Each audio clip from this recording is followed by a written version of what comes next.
সকাল সকাল কোন ভদ্রলোকের বাড়িতে পান্তা ভাত নিয়ে খেতে বসে বাড়ির বউয়েরা আমি বাপের জন্মে দেখিনি। এসেছিল তো জল মিলে দেখেছিলাম, পান্তা হলে নষ্ট হবে তাই খাচ্ছি মা। না, খাবে না, অসভ্যের মতো শুধু গেলাম।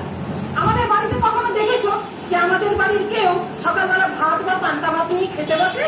আমরা শুধু চা খাই। আমার তো চা খাওয়ার অভ্যেস নেই মা, খিদে পায়, কি করবো বলো?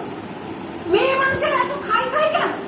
বিয়ের আগে কই কই করে বলেছিলাম বংশ দেখে বিয়ে দাও, কেউ শুনলো আমার কথা?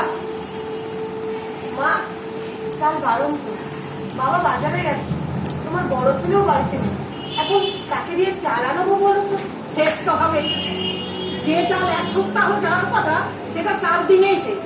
এই মেয়ে রান্না করার সময় বেশি বেশি চাল নেয়, 4 বেলা করে ভাত খাবে বলে।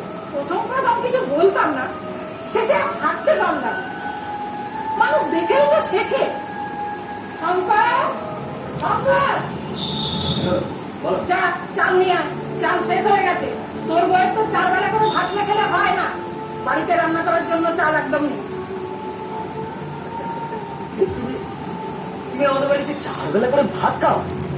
মানে তোমার সরু পেটে গরু ধরে নাকি?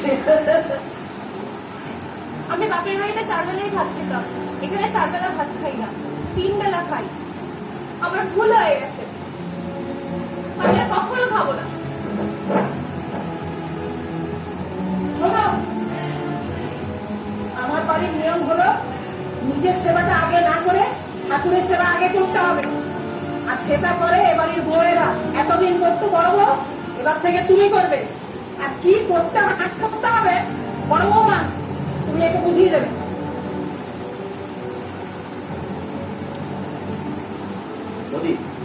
বাজার যাওয়ার আগে চা হবে?